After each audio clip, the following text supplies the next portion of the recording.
The Transitional Committee, when it was constituted in November last year, it was supposed to bring Kenya's football back to the roadmap, back to where we are supposed to be, putting the structures in place, looking at the constitution, what is the problem. But what we are seeing is that they have also become embedded in what has been bringing the problems in football in this country. And as they exit, their terms end on 16th of August. After a new government in place, we are no longer knowing whether we are going to, when we are going to go back to international football. We don't know who or where is going to play the next season, whether the season that they took charge of is going to be actually legitimate. So we don't know much. We have just transitioned from one problem to another. We have not transitioned from a solution, from a problem to a solution. The funny, raw, and real football show. That's why we love to hang out right here at the Copper, the Urban Grill at the Social House, Nairobi, because here you can't throw stones. We have to have a conversation, and we have a conversation with a member of the Transitional Committee who also happens to be the chairman of the Referees Committee. Both topics he will touch on. Welcome to the show, Caesar Handa. It's a pleasure to have you. How about we start off with the big story? Transitional Committee. Caretaker, now Transitional. How has it been for you?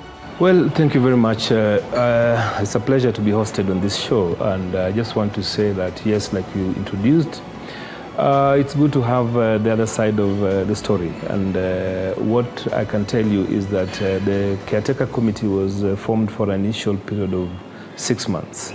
With the responsibility of trying to get football back on track, out of the realization that football was basically in some kind of spiral. So for 6 months, the Caretaker Committee did its responsibility, which, among other things, was basically to stabilize the leagues. In spite of a few challenges here and there, I think the leagues have been played pretty well. Another responsibility, of course, has been the development of the Constitution.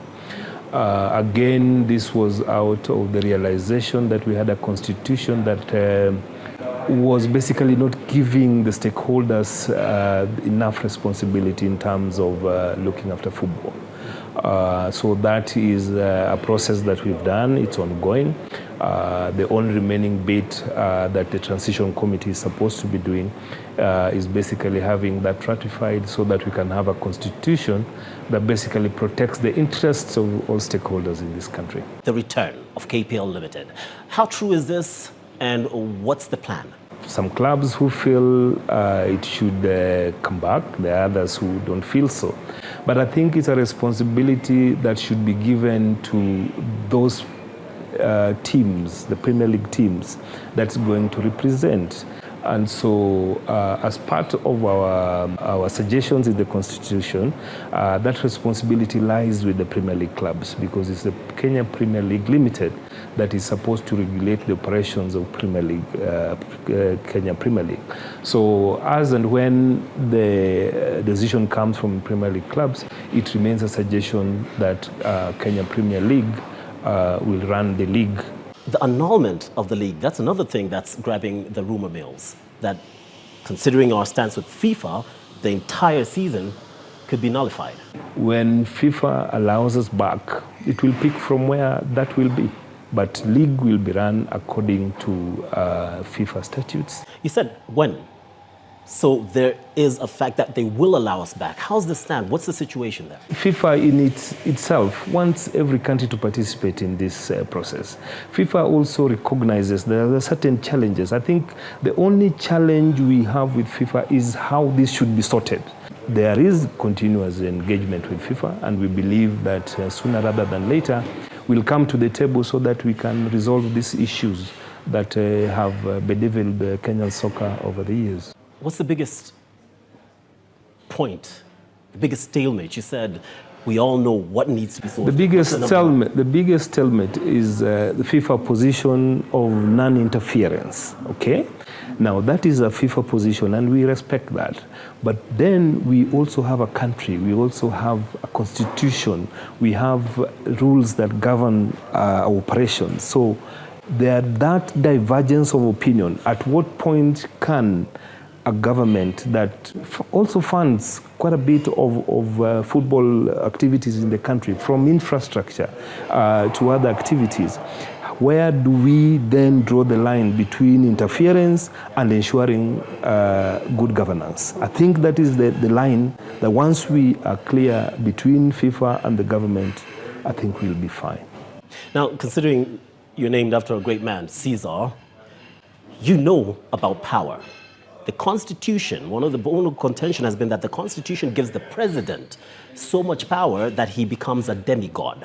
But then again, the same government said the new Constitution must stem from the old Constitution, which has been an issue with a lot of football stakeholders, that you guys have brought in a new Constitution completely different from the old Constitution. What are your thoughts on that? For you to develop a new constitution, it must stem from an existing constitution. We recognize that FKF had a constitution. Whether it was done through serious people's participation, that's a different story. But there is a constitution. So on the basis of that, we had the old FKF constitution, we have the Sports Act 2013, and we have the Constitution of Kenya. I think those are three, and FIFA statutes, 4 key documents that should help us in fine-tuning a constitution that ultimately, one, gives every stakeholder in this country a chance to determine how football is going to be administered. And this, when you look at the old constitution, yes, the powers that the old constitution gave the president of FKF, even if it was you, Chiko, I think you would go rogue. That's the unfortunate bit. What we have done in this new constitution is basically allow those stakeholders from the grassroots. So now let me give you an example. We had a constitution, but basically you'd have elections that did not involve the grassroots, did not involve football from grassroots. And so now we are saying, let us start having elections of the FKF president from the ward level, where clubs exist, to the county level, to the regional level, and then to the national level. But you can't have election at national level, and then this NEC officials at national level then go to hold election at grassroots level. I mean, it's like you've turned it over on its head. So what we are saying is that let us correct these things, and anybody who cares about football in this country will look at that constitution and say, yes, this is a document that basically protects the right of every football stakeholder in this country. And we take cognizance of the responsibility of government, take cognizance of the responsibility of sponsors and FIFA and everybody else. So I think if you looked at it critically and with a very non-biased lens, it should be a good constitution. Let me be real with you. Power. It rarely ever goes on its own. There's always money involved. Which brings me to another point that's been a big concern for stakeholders in a season that has seen walkovers, players' houses being closed, people unable to live. Yet the Transitional Committee is documented as receiving crazy cash at the expense of the game. Let me say this. I think there's so much in misinformation. Yes, the government has come in to support clubs. And if you ask the clubs, they will tell you that they have been receiving disbursement from the government to support them in the league. If that is crazy money, that is okay, because it is going to the clubs. I don't know which other monies we would be referring to, because much of this money, the government is supporting these clubs from KPL, NSL, Women Premier League, Women NSL. These clubs have been getting money. If some have not gotten, I think it's just delay in payment, but they have been receiving money. Government has been paying referees, okay? All referees. If there's a delay, it's just because there's a delay in disbursement. Oh, I'm talking about the salaries that we hear and sitting allowances that we hear the Transitional Committee are enjoying. For the work that I'm doing personally, I would talk personally, for the work that I'm doing and for the opportunity cost that this costs me, I think I would really demand a lot of money, not the kind of money that I'm getting. a lot of our people we're working with, and we are not many, actually go out of their way to do a lot of work because they love football. The figures can be thrown. Figures can be thrown. What do you mean by not the kind of money you're getting? What are you getting? I mean, you don't have to tell me.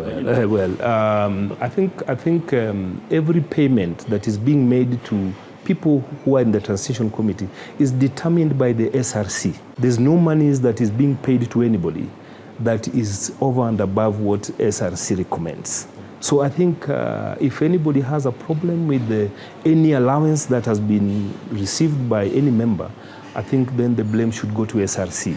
Speaking of picking it up with the right person, that will be with SRC. But when it comes to money and referees, I think I can pick it up with you. What are your thoughts on the situation we've seen last season? From the NSL, KPL, referee bribery, gambling, taking an effect in it. What are your thoughts? And I think this is what I think, honestly, Chiko, that the issue of betting and gambling has affected every sport in every corner of this world.